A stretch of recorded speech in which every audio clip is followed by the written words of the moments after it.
Hey guys, number 2 for the week.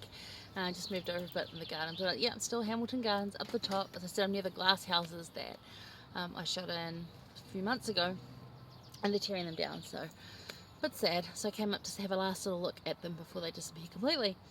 I would have done it this weekend with Dave, but we got conference on. It's a pretty busy weekend here, state conference. Yes, in New Zealand we can meet as a state, which is pretty exciting. Oh, sticky up here. Which is pretty exciting, and we're looking forward to it, so that'll be fun.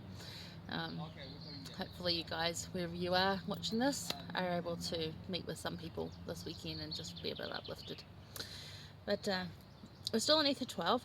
Now before we move over to verse 27, which is where we're going to go, I just want to point out verse 12, which says, "For if there be no faith among the children of men, God can do no miracle among them. Wherefore he showed not himself until after their faith." And this is talking about trust the promises, like we were just talking about in the first one, about where Moroni is telling us that faith is things which are hoped for and not seen. So they kind of go together too. So over in verse 27 is a really good scripture that was a scripture mastery when I was in youth and seminary. I know that was like a million years ago to most people, but probably a lot of you will still remember this. And it was a beautiful scripture always to me, even as a child or a young adult, younger person. I remember it before I even started seminary. I remember the scripture because it showed that like we don't have to be perfect, and I know a lot of people feel that and have struggles with that, and it's a whole other topic, and a topic for another time really. But this really shows us that we don't have to be perfect. There was never a requirement for that. We're aiming to be better, but not perfect in this life. That's never anything that was said. That's part of church culture, not church doctrine. Yeah, okay. So anyway, verse 27 says, "And if men come unto me, I will show unto them their weakness. I give unto men weakness, that they may be humble. And my grace is sufficient for all men that humble themselves before me. For if they humble themselves before me, and have faith in me, then will I make weak things become strong unto them." Now I point out all the time in the scripture that it says, if men come unto me and show me their weakness, not their weaknesses.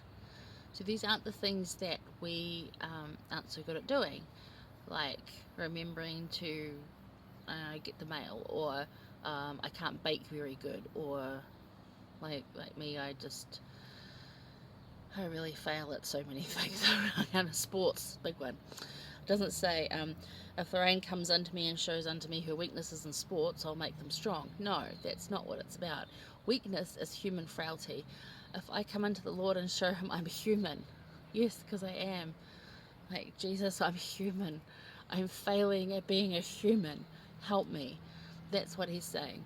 That he'll make us become stronger at being human, and that eventually we'll be able to become like him. That's what it's talking about. So it's not weaknesses as in what you're not good at. It's weakness as in being human.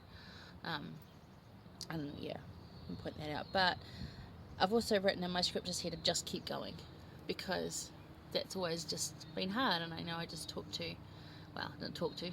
sent a message of encouragement to a couple of people today that are having trouble just keeping going and having some rough times. And I had that on Wednesday. Today's Friday, so 2 days ago I was having that problem. So just get rid of that. There we go. Yeah, so it happens. I'm not good at doing this, and yet I'm doing it, and the words that come out are the ones that the Lord gives me. Doesn't mean they mean anything to everybody, but to some people it's helpful, so yay. But yeah, just keep going, no matter how hard. Just keep going.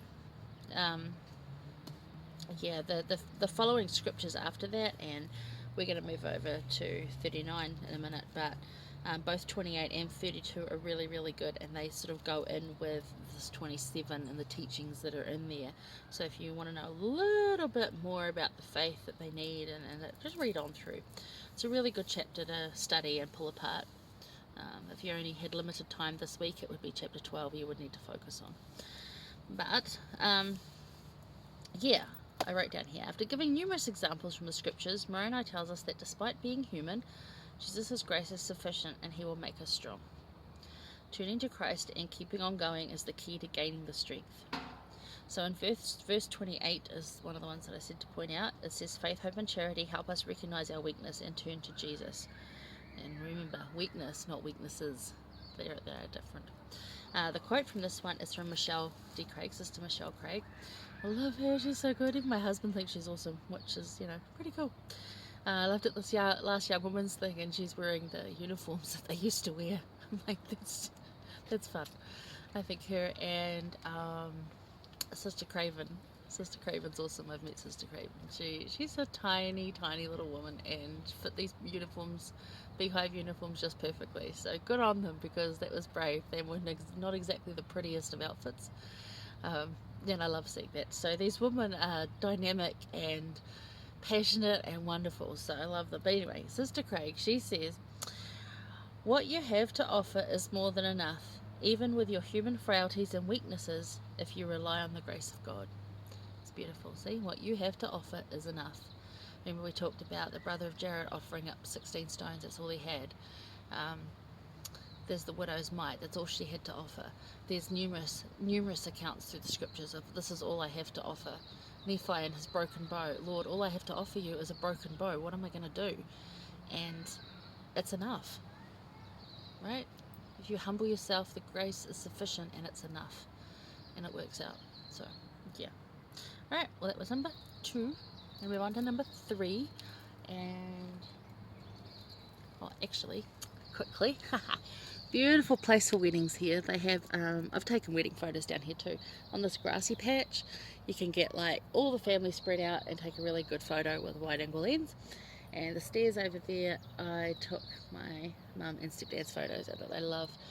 And over there, I took Jackson and Justine, as any one of you that know them, my friends, their wedding photos and their family. So I'm going to go around there because it shows you a bit of the river too for number 3. Okay, see you in a bit.